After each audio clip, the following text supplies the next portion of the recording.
This conference will now be recorded. Okay.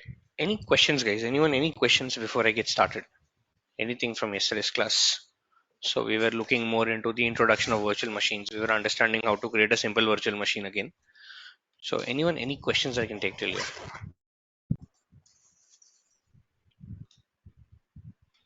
Anyone, any questions that I can take? Anyone, anything that I can answer? So again, just to reiterate, when you create a virtual machine, it's not just a single component. It's a host of components that actually get created. For example, the very first thing that you would actually need when you create a virtual machine is a network, right? You will need a virtual network with some kind of an address space. Let's say something like 10.0.0.0 forward slash 16. How many addresses we are going to get here? If you do 10.0.0.0 forward slash 16, what are the number of addresses we are going to get here? What are the number of addresses? How do you calculate it? 256. 5,356 or 65,536, something like that. How do you calculate this? What do you do to calculate it?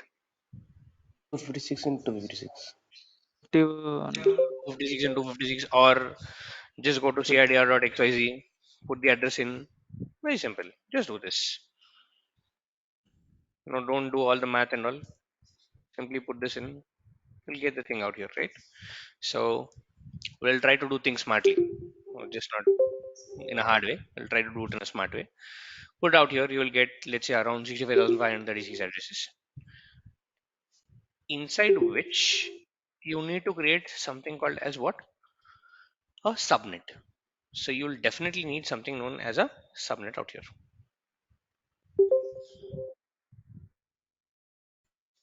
And the subnet should always remain in the address space of the virtual network. So that's the reason we can go ahead with a subnet address space of anything greater than or equal to 16. So I'll say it is 10.0.0.0 forward slash 24. So as and when you do that, this subnet is going to give you 256 minus how many? How many are the reserved addresses when you create a subnet? 1. 5. 5. 5, exactly. It's 5, 5. which is around 251 actual IP addresses or actual private IP addresses that you get within this particular subnet. Right? This is what you are going to get out here as such. And as and when you create a subnet, you get a network isolation, meaning Microsoft will go ahead and say, okay, fine, you know what, this network belongs to your particular tenant. So this network is for you. This is your space in let's say a public cloud out here. So what Microsoft will do is that Microsoft will say, okay, fine, no one else from the outside world can actually talk. You can now start provisioning resources inside this particular network.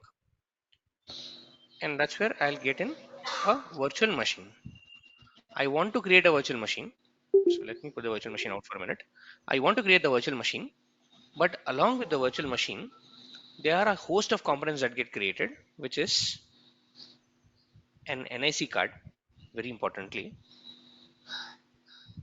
Then we have something called NSG rules, network security group rule. So we have a couple of components like the virtual machine itself, the NIC card, the NSG rules and all that stuff. So the very first thing that actually gets created would be the network security group rules. Now, what are the network security group rules? Very importantly, just think that this is like a firewall for your network. It's a firewall. And do you all know what a firewall does? Security. So it is like a guard against your network, which will tell you who can talk to this machine and how can they talk to this machine, who cannot talk to this machine and everything. So it is a set of rules that Microsoft allows you to, let's say, go ahead and define and tell that, okay, fine, you know what, you can give any rules out here. And according to these rules, I'll go ahead and act accordingly. So firewall is nothing but, or NSG is nothing but a firewall or like a firewall, but there is a different something, or there is a huge difference between NSG and a firewall. You also have a component called Azure Firewall. But just think that network security group rule is like a firewall out here, which is protecting your entire network, which is telling you who can talk to the network, or who can, let's say, or with whom that virtual machine can really talk to, and a couple of things out here. So you have this particular NSG which is protecting you, and the NSG gets attached to the subnet. So we protect, or we attach that NSG to the subnet out here.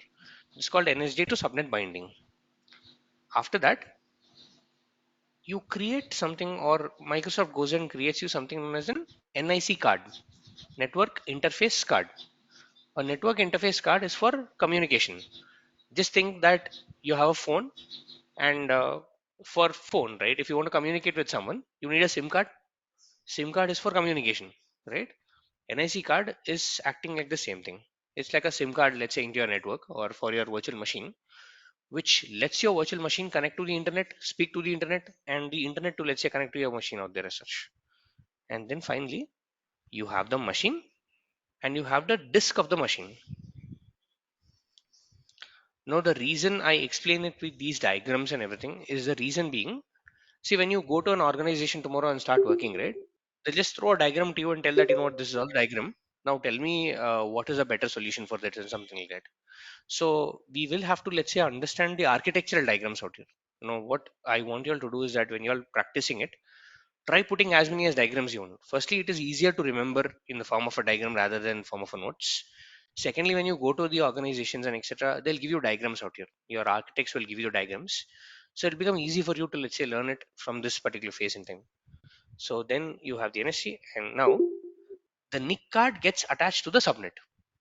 The NIC card also gets attached to the subnet, and when the NIC card gets attached to a subnet, it will borrow a private IP address from your subnet pool. So out of the 251 available IP addresses, the subnet will tell, okay, fine, you know what? I'll give you one IP, which is 10.0.0.4. I'll give you one IP out here, is what the subnet will tell you. And here, the number of IPs will become 250. One IP will be reduced, which means that technically you can place 250 more servers here, or technically you can place 250 more devices here, whichever, let's say, has a NIC card out there. Then what Microsoft does is that it attaches the NIC card to the virtual machine, and it attaches the disks also to the virtual machine out here as such. So if you look at this, your NSG is getting attached to the subnet, subnet is getting attached to the NIC card, NIC card is getting attached to the virtual machine is getting attached to the disk. It's all this particular diagram out here. So let's go ahead, create this one quick time out here. So I'll say virtual machine again. Today I do not have a network. So the question can be like, you know what? Do you have to firstly create a virtual network and only then a virtual machine? So the option here is that very simple. If you want to create anything, you want a resource group. But as we saw, when you create a resource, you can also go ahead and create a resource group. You can say, okay, fine. If you don't have one, you can say create new, and then you can create the same thing. In the same way, if you don't have a virtual network, Microsoft will let you create a virtual network while creating a virtual machine. So virtual networks can get created when you create a virtual machine itself. So we can do that. So for example, if I go to virtual machines, I'll say create a virtual machine. I'll say a new resource group. I'll say demo VM Windows. And yeah, I cannot do Windows because it's a reserved trademark. I'll say Win, something like this. So you cannot use reserved words like Windows and everything. Those are reserved words out there. I'll say this is demo VM. This is something like ECS2, and availability options I'm not covering it at this point. We'll cover it, let's say, in further classes. Then I have security type is okay. Image is like the operating system. It's like you're going to a shop buying a laptop, and that guy is asking you what kind of an operating system you want. Do you want Windows 7? Do you have Windows 10? Do you want Windows 11? What exactly do you need? That's what Microsoft is asking. And also here you have a list of operating systems. You also have many more images out here. If you say see all images, you have all these things. Windows Server class for creating something like, let's say, an application server or a database server or something like that. Windows 10 home operating systems. Windows 11 home operating systems, and even in the Windows Server, right? If you just say select, you have a host of options out here. Starting from Windows 12, 2012 servers out there. Earlier, like couple of classes earlier, I also saw Windows 2007. Now they're not supporting 2007 right now because 2007 is very old. They're supporting 2012, and in couple of they always have a, let's say, a 10-year period out there. So now it's 2022, right? So they're still supporting 2012 out here, and 2016, 19, 21, 22. I mean 22 and etc. They have all these options. I'll scroll down. You see Windows 7 Enterprise Edition. There's only one thing out here. You have Red Hat, CentOS. You have a lot of, let's say, things on the offer out there. What you can do is simply go ahead, say Windows Server 2019 Generation 2. Again, when you are coming from a free trial account, when you are creating all these in a free trial account, you may not have so many options. And also in a free trial account, the region in which you can create a machine is very limited. So as far as what I know, you can create a machine in East US, you can create a machine in Central US, you have something like North Central US. These are the locations that are available. And also when you select the size, right, you'll have limited amount of sizes. So please select any one of the size that is available in your region. It's okay. It's super fine with me. So right now I'm going ahead and I'm saying it is DS2 V3, two virtual core CPUs, 8 GB of memory. This is the initial, let's say, machine that I'm starting with. But at any point in time, after you create the machine, you can scale it or scale down. Okay, this is allowed. What is not allowed is this. You cannot change the name of the machine after you create it. You cannot change the region of the machine after you create it. You cannot change the operating system of the machine you can after you create it. These are something that is not allowed at all. Once you select the operating system, you have to live with it until the machine is alive. So that is something that you have to, let's say, consider. So I'll just scroll down, and here it is asking me, give me a username and password so that you can log in later. I'll say okay fine, this is a test user, and I'll just give some password here. Again, the password that I normally give is Microsoft -001 with M capital. The reason being, your password needs to have a combination of capital letters, lower letters, numbers, and let's say special characters. Case sensitive, exactly. So that's the reason. I'll just put a Microsoft -001 M caps. That's the best password that you can normally go for. Then you have what? Inbound port rules. I'll say none. What this does, we'll talk about it. I'll say licensing again. You when you basically are working in an organization, see the organization would have already gone ahead and bought a lot of licenses. You can apply those licenses out here so that your cost reduces. If you pay 6 rupees per an hour, if you already have a license and if you use that particular license out here, you can reduce the cost to about 3 rupees or 2 rupees per an hour. That's how less the cost can actually incur out there. So for an organization, these are all beneficial. So I'll say, you know what, I don't have a server licensing. So if I don't have a server licensing, what Microsoft does is that when it creates the server, it goes ahead and gives me a license out there. So when I say 6 rupees per an hour, I'm not only paying for the infrastructure, I'm also paying for the licensing cost out there as such. Then I'll say, okay, fine, next disks. And the very firstly, it is an OS disk out here. Operating system. It's telling where do I store the operating system, and by default, it is giving me a 128 GB premium SSD drive. A premium SSD drive out here as such. I'll say, okay, fine, great, not a problem. And I can scroll down and I can optionally add additional data drives. Like I can say, you know what, I need 1 TB, let's say a different drive out here, 2 TB of a drive or something like that. But for now, I'm telling, okay, fine, I don't need anything. And I'll say next, networking. Here, I can click on create new. From here only, I can create a new virtual network. I'll say create new. I'll say this is demo East US2 network. And it's telling this is the address space which is available 10.1.0.0/16. These are the addresses that you're going to get, and I have a subnet 10.1.0.0/24. Are you okay with this? I'll say okay, I'm good with that. And now it's asking me public IP address of a machine. Now until now, when you selected a virtual network and when you selected a subnet of a virtual network, you're talking about private IPs. the private IP of a machine out here. Now it's telling, do you also want a public IP for this particular machine?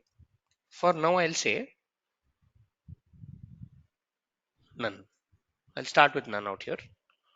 I'll say next management. I'm not doing anything in management. I'll say monitoring. As of now, I'll disable the monitoring. I'll say I don't want any monitoring. I'll talk about what monitoring really is. I'll say advanced tags review and create this out. I'm here in creating the machine out here.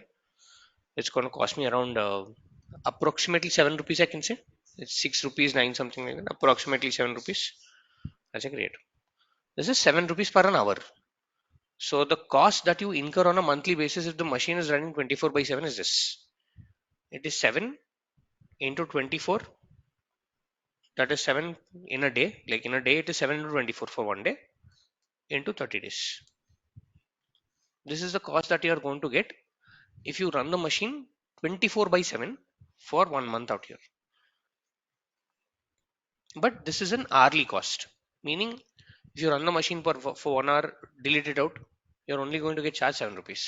You're not going to get, let's say, additional charge out there and such and etc. out there as such. So now if you see the very important thing is the order of creation in which Microsoft is going around. Very first thing, what got created? Network security group rules. The first component that got created is network security. After that, what? Virtual networks. After that, network interface. After that, virtual machine is now getting created. After that, the disk of the virtual machine will get created and it'll attach and all that stuff. So this is how Microsoft is now playing around with, let's say, the creation. And also, if you are interested, I mean, anyways, I'll cover this out. But whenever you create this out, right, you'll get a template. This is your entire ARM template what Microsoft gives you. So when you say deploy that out, you get the template out here. You can simply take this template, parameterize it according to your own wish. You can reuse the template out there. You can redeploy the machine any number of times that you want. So Microsoft will let you. You can create virtual networks. You can create virtual machines. This is completely, again, if you see this template has let's say network interfaces. It has network security groups. It has virtual networks. It has your virtual machine and all these things out here as such. So not only virtual networks, but also the virtual machine inside the network. But we'll also see how to write a template from the scratch. Now, how do you do a template from the scratch? I'm just telling you that this is one of the options that is available. That you can just go ahead and simply take this out and you can get started with that. So that's done. So I have the resource group, and in the resource group, these are the resources that got created.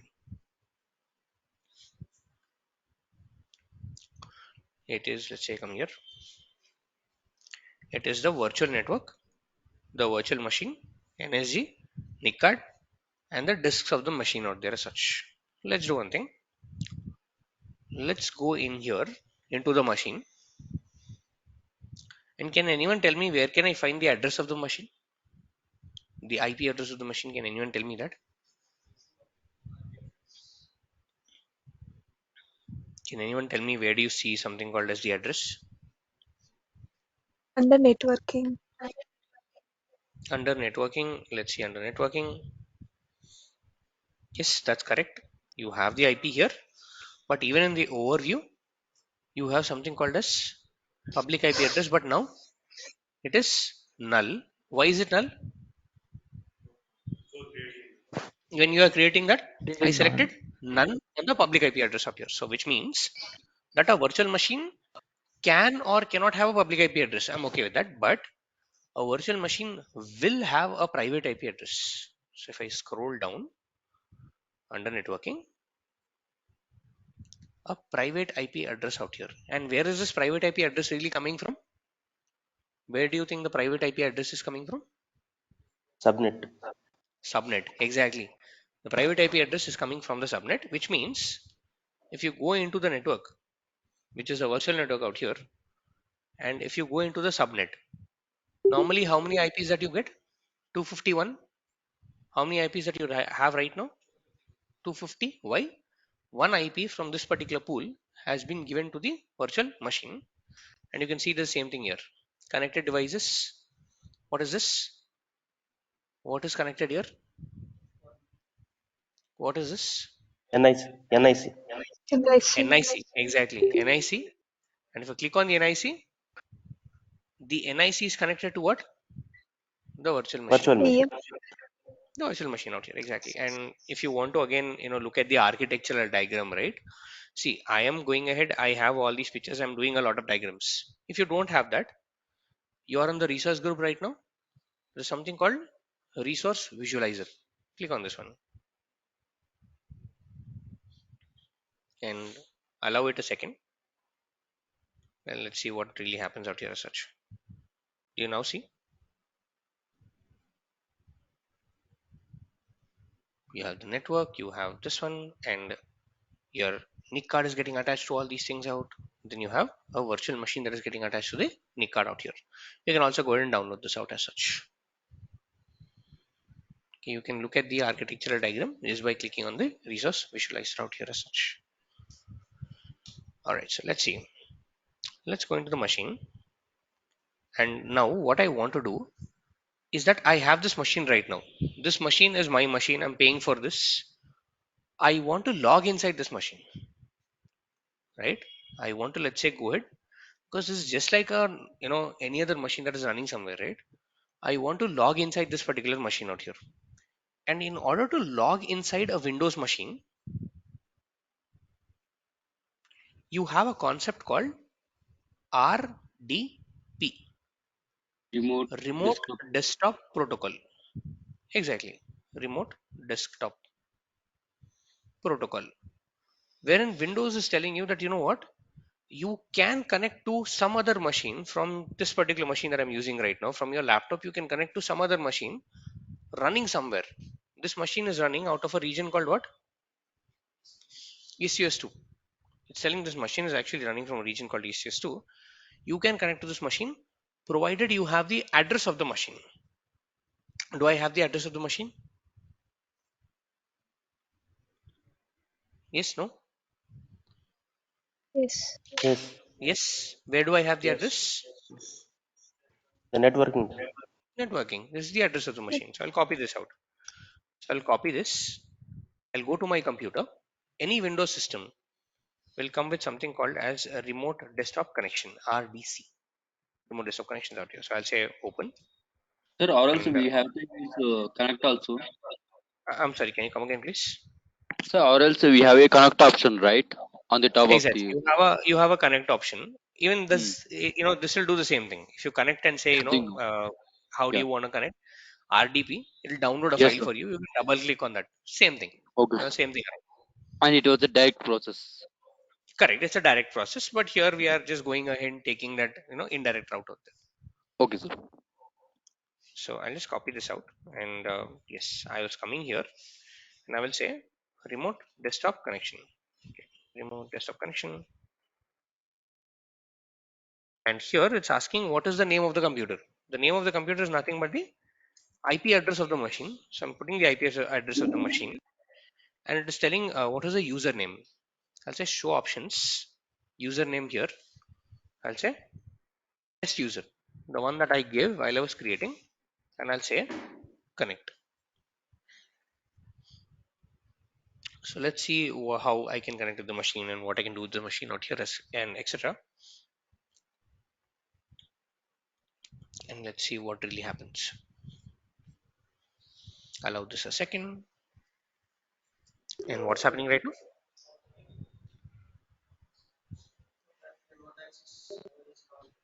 So what is the error telling you? It's a very, very, very common error. In the interview, they'll tell like, what, I'm trying to connect to an RDP and this is what I'm getting. A real-time scenario, or let's say a scenario that normally interviewers would like to ask, is that I'm going ahead trying to do a remote desktop connection to my machine, but this is the error that I'm getting. And what is the error telling you? Remote desktop can't connect to the remote computer for the following reasons. What is that? Remote access on the server is not enabled. The remote computer is turned off. The remote computer is not available on the network. Three things. Let's see. So the very first thing you have to tell, or the very first thing that you have to see, is that whether the machine is running or not. Is it switched on? Is it running or not? You cannot do an RDP into a machine which is shut down or which is stopped. So how do you see that? Status running. First thing, it is done. Second thing, very importantly, people normally make a very common mistake out here. You cannot do an RDP into a machine which is not running a Windows operating system.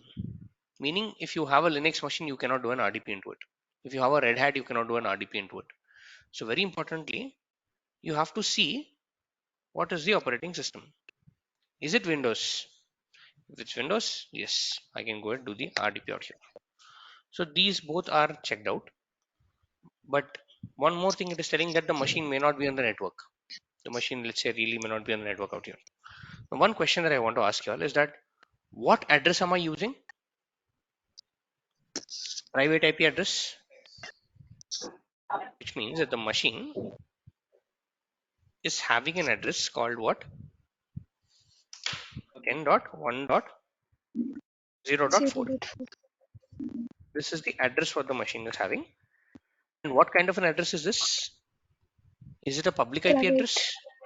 It's a private IP address, which means you can only and only use this address and connect to the machine if you are inside the network. If you are a user who's inside the network, and how can you go inside the network? If you are inside the office building, you are inside their network. Or if you are connected to your office over a VPN, virtual private networks. We'll talk about what is a VPN concept and all these things. So normally what happens is that when you start working in a company, right, the first thing that you do is that open VPN, connect to the VPN, and then let's say start working with your resources. When you connect to the VPN, you come inside the network. So you can start working with the private IPs out here as such. But this is not an option for me right now. I am outside a network out here and I'm trying to establish a connection between my laptop, which is, let's say, what's my IP, working on this particular public IP address range. And from here, what I'm doing is I'm trying to establish a connection to that particular, let's say, virtual machine, which is running as a part of the virtual network. What will happen is this. When I try establishing a connection with this particular machine, the machine will redirect my request to the virtual network. It will say, you know what, virtual network, please check whether this is allowed or not. Virtual network will go to the NSG and will ask the NSG, is this allowed? NSG will simply say, you know what, it's not allowed, and your request will bounce back. So it will retry this for a couple of times. That's the reason you'll see that it will take some time to, let's say, go ahead and load this out and all that stuff. Yes, every time it will redirect to the subnet. Every time it will redirect your request to the subnet will redirect the request to your NSG. All these things will happen in fraction of seconds. You won't even notice that. But now the NSG will play a major role. The NSG will tell, are you allowed or not? If you are allowed, can you connect with me or not? The NSG will simply say, you know what, you're not allowed. So I'll just kick you out. So, mhm. Firewall protection is not working under that scenario. Again, firstly, see, you cannot create a virtual machine without an NSG. So if you have the NSG, the firewall will definitely work. Like for right now, I did not do anything. I just created it. I did not even check the NSG. It's now not allowing even me to, let's say, go ahead and connect to it. Again, the reason being, my IP is not, or my machine's IP is not in this particular range. So if it's not in this range, the NSG won't even allow you, because the intention of having a network is itself the security out there. So no matter what, you'll get a security out there as such. So I don't have this option to connect to a private IP directly. I cannot do a private IP. My laptop should be within the range of this network.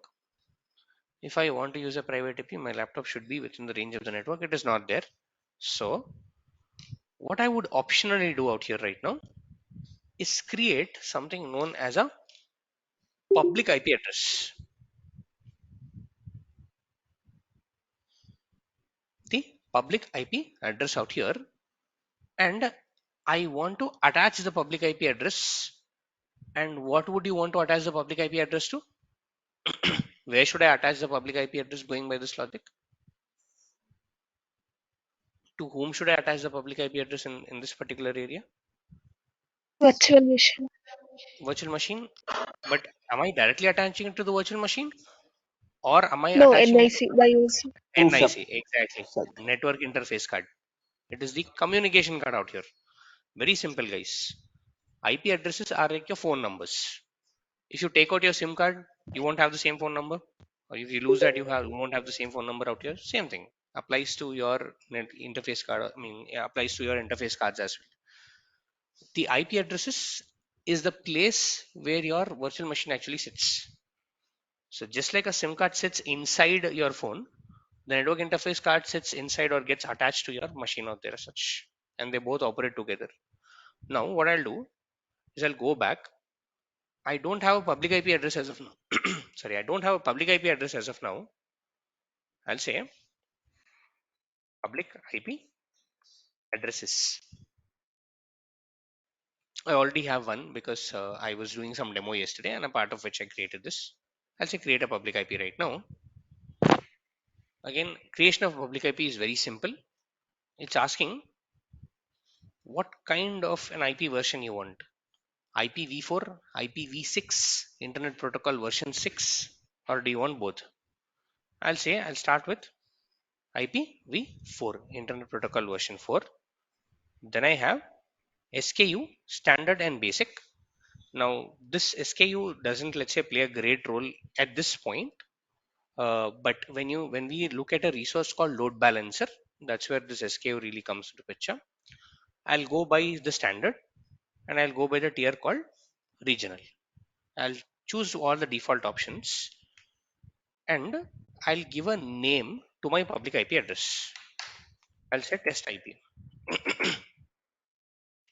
I'm not giving a number, I'm giving a name, and I'll say just scroll down. I'll say resource group.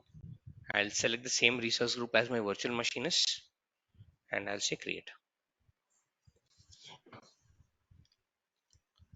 So I'm now going ahead, hitting the create button, and this is now going ahead and creating me something known as a public IP address out here as such. So let's wait for the public IP address to be created. So I am now creating this. I did not attach this yet. I did not attach it to the NIC card yet. I just created this out. And what did I do while creating it? I told that the IP address is standard, gave a name to the IP address, location, resource group, said create this out here as such. And now if you look at this, I'll just refresh my screen. Now I have what? Test IP. I'll go inside this test IP. Do you see an address here?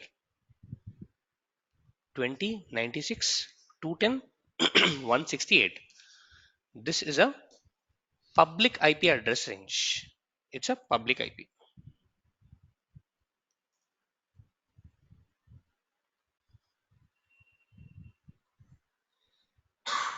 It's a public IP address that I do have right now. And the one that we have, which is 10.0.0, it's a private IP address out here as such. Now what I'll do is I want to connect this particular public IP to what? The NIC card. So I'll come here, I'll say associate. Now it's telling with what do you want to associate? Do you want to associate this with a load balancer or a network interface? I'll say network interface. And now it's telling can be associated with this particular network interface. It's called demo VM, something like this. I'll say okay. Very importantly, if you want to attach a public IP with a network interface, both the public IP and the network interface have to be in the same region. Both of them have to be in the same region out here as such. So I'll say public IP address is allowed. I'll say associate the public IP address. Let's wait for a minute. And now it's going ahead doing some NIC updates and all that stuff. Once that's done, let's see what you get out here as such. Let's give it a minute and let's check this out.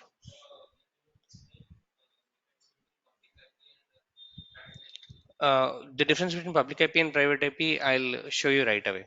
I'll tell you what is actually the difference between a public IP and a private IP out here. We'll talk about that too. So let's create this out. Let's see how the public IP really looks like, and then we'll talk about what is the difference out there as such. So it's saying that's fine. Okay, let's wait for a minute. Yes, until then, any questions that I can take. And this will take around a minute or so. And yes, it's done. Now it is associated to what? Public IP. Demo VM 420. What is this? Network interface card. Nice. NIC. Exactly. So now what I'll do is I'll say go back to my resource group, go back to the demo VM win or like demo VM Windows. I'll go to the Windows, let's say machine. Now do you see what is there? Public You have what? Public IP address. Public IP address. Now what is the biggest difference between a public IP and a private IP is this. A private IP address is only accessible for resources within your network, which means that let's say you create one more virtual machine, okay, inside the same network, because you can create 250 more. If I go ahead and create one more, this machine can talk to this machine over its private IP address. You don't have to establish any different, let's say, rules and etc. But if I am a user coming from the internet, I will try and establish a connection with the public IP address and not a private IP address out here. So public IP address is publicly available, which means if you have that particular username and the correct password, you should be able to go ahead and log into this particular machine. That is the biggest difference between public and private. Private is only within, let's say, the boundaries of the network. Public is, let's say, for the outside world, basically to interact with it over the internet out here as such. Yes. Anyone? Any questions still here? Now both are the addresses of the machine only, which means that this is the place where the machine is actually sitting in. This is the address of a machine. So what I can do, I can copy this out. Mhm.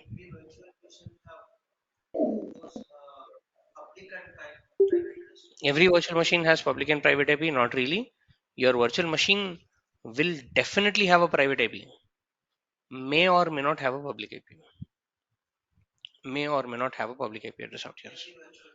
Every virtual machine, yes, will definitely have a private IP address out here, and it may or may not have a public IP address. And very importantly, the mapping between a virtual machine and the IP addresses, whether being private or public, it's one to one. I mean, you cannot take one IP address and attach it to multiple virtual machines out here. It's a one to one mapping that you have, because it's an address, it's a name, it's a proper name or a proper address of the machine out there as such. So what I'll do is I'll copy this one, the public IP address. I'll go into remote desktop connections. I'll place the public IP address here. So just let me, I don't think it got copied. So let me copy it once again. Sit here. I'll say username is what? Test user. I'll again hit the connect button out here I'll again hit the connect button here out there. So it's now initializing the remote connection. Let's wait for a couple of minutes and see what it really does out here as such. Same error what you got, but now I have a public IP address out here right now. Then what is the error? Why is the error out here? What do you feel, or why do you feel am I getting an error right now? Remote access. I'm sorry. You just I think we need to give some access. You need to give some access. Yes, you need to give some access, or I would say you need to allow RDP connections to your network. And when I say allow, where would you allow in the entire diagram? Where do you think you will allow again? Who is allowing and who is disallowing here in this entire diagram? network. Virtual machine. NIC. NSG. NSG, exactly, NSG. NSG is a resource which is controlling who can talk to your machine and whom your machine can actually talk to. So what I'll do is I will go into my resource group once again, and here I have something called as what? NSG, Network Security Group. I'll click on this. In here, again, it's telling what is the NSG, what is it associated with. In this case, it is associated with a network interface card. And very importantly, this is what I want to explore. There is something called inbound and outbound rules. Inbound is incoming, who can talk to your machine. Outbound is outgoing, whom can your machine talk with. I'll say, okay, fine, you know what? Let me look at an inbound rules out here. By default, you have multiple security rules. We'll talk about what are the default rules. What I want to do is I want to allow something called as an RDP connection. I'll say, you know what, add a rule. I will say source is any, source port range star here meaning anything, wildcard. Destination is any, service, I will say this RDP service. As and when I did that, do you see what happened here? Port range. There is something called RDP port. When I say you need to allow RDP port, you need to open up a number called 3389 on your network. By default, RDP works on 3389 out here. The port number for RDP is 3389. You have multiple things like HTTP, HTTPS, RDP, SQL, and all that stuff. We'll talk about it. But by default, RDP works on a port called 3389. The question of the interviewer can be like, you know what? Can you tell me what is the RDP port number? Can you tell me what is the HTTP port number? Can you tell me what is the HTTPS port number? Can you tell me SQL port number? Can you tell me Redis port number? Multiple things out here. So RDP is working on 3389. Very importantly, there is something called as a priority. I'll talk about it. And there's something called allow RDP inbound. Just the name, you can give any name out here. Now it's telling RDP port is exposed to the internet, the only recommended for testing and all that stuff. I'll say, okay, fine, yes, add. Now if you see, it's creating a rule to allow something called as what? RDP connections to your network. So let's wait for a minute. The rule is created. Let's go back again. And again say connect. Do you see what is asking you right now? Password. Earlier did it ask this? No, it was just throwing errors. I'll just go ahead, hit the password. Let me see if I have the right password here. Microsoft-001. This is one that I've given. I'll say okay. Now what will happen is that the machine will give you in return telling that, you know what, do you want to accept this connection? Are you okay? I say yes. And as and when you do that, in a second, you are now connected to an RDP, meaning you are now connected to a remote computer that is running on the Azure cloud, and it will allow you to now go ahead and log into that particular machine out here and start using the services out here as such. So this is now the RDP window. We are into the RDP window right now. Again, if I just minimize this, it's minimized out here into your taskbar. You can click on this, again login back, and you have your machine out here coming up right now. It looks like Windows 10 Outlook. It looks like, the UI looks like Windows 10. It's not but Windows 10. It's not a home operating system.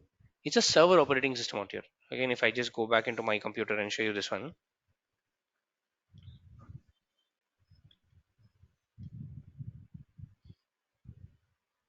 It's a Windows Server Edition, not a Windows 10 edition. It's a Server 2019 edition out here that I have.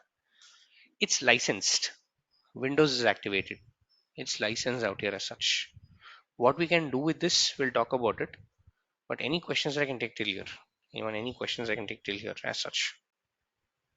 Suresh, am I audible to you? Hello? Teja, go ahead. Go ahead, Teja. Yeah. You're audible. Yeah. So only one quick question I have, I was trying to ask. So For example, the time of creation, assume that someone created the virtual machine or virtual network, and I am unsure that guy was in leave. So how do I know that what is the user ID and password? You wouldn't know. You wouldn't really know out there. So that's the reason when we create it, when we create a machine, we would like to secure the credentials somewhere safe, so that Okay. the credentials is not in place with someone.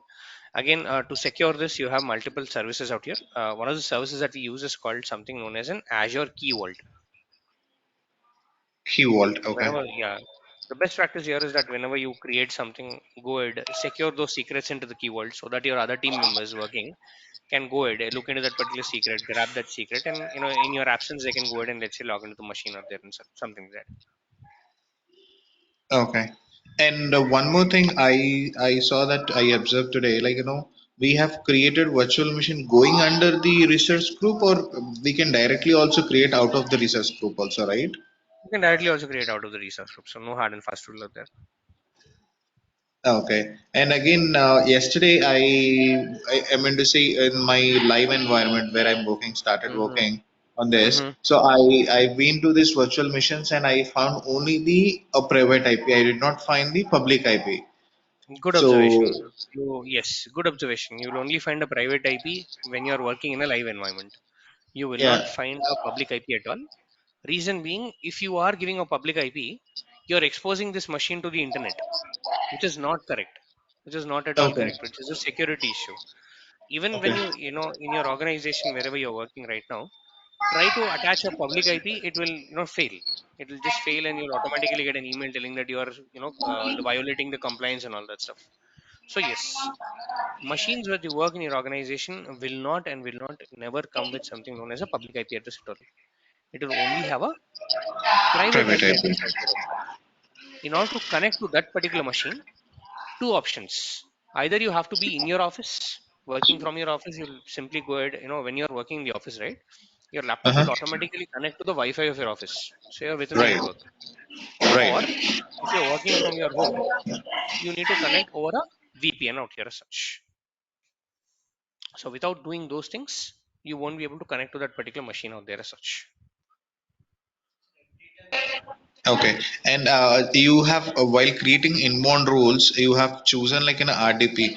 Rather, we can also choose the any, right? It will allow HTTP, HTTPS, and the other also, right? Not really.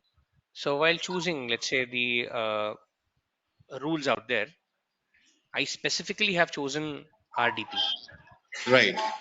So when I say any, here the service, there is no service called any out here. There's something called custom. So for Yeah, example, if I custom, do a custom, HTTP, custom. yeah, Right. if I do custom, yes, if I do a custom, I need to still mention my port range. HTTP works on a port called 80. HTTPS works on a port called 443. SQL works on a port called 1433. So I Yeah. need to specify which port number it is. I need to tell which port really number it is, and I'm really working on out here as such. So that's the reason I selected the service directly. But yes, you can do a custom, and if you know the port number, you can just simply go ahead and let's say give the port number out there as such. Okay. And another question, like where I have observed yesterday. So without a subnet, there is no point even we create a virtual mission or virtual network, right? No, you cannot create it. Simple. Like you cannot create a virtual network without even a subnet. I mean, you need at least have one subnet out there. Okay, subnet is something in a layman word. Can you please tell me what is exactly a subnet? I'm sorry. In a very layman terminology, it's just like a slice of your virtual network. You're dividing your virtual network, you're dividing your space, and you're slicing it out. So subnet is nothing but an internal part of your virtual network. It's nothing but a space, and it will give you the actual IP addresses out there as such. Okay, got it. Thank you. Yes, yes, no problem. I'll just take a quick question offline. Someone has a question. Yes. Okay.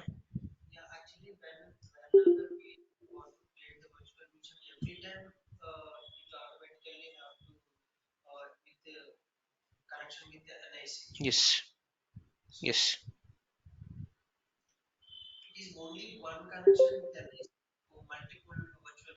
No, one to one. NIC to virtual machine is also one to one. No, no. It's like one NIC for one machine. Same thing. I have a single SIM phone starter. Can I put multiple SIMs inside that? Not really. Same thing applies to a virtual machine as well.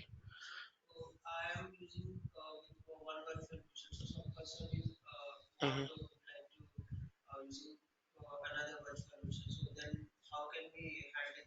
I didn't get you. Can you come again, please?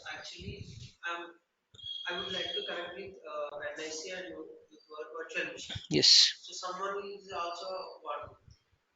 Then they have to create a new virtual machine for themselves. They cannot have another virtual machine attached to the same NIC. You cannot do that.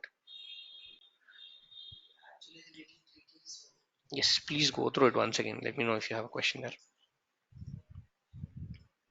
Okay, let's see. Okay, what needs to be done when the drive failure happens? Okay, let's see. What needs to be done when the drive failure happens? We'll talk about that. We'll talk about this and all these things. We'll see what the drive failure, those things out there as such.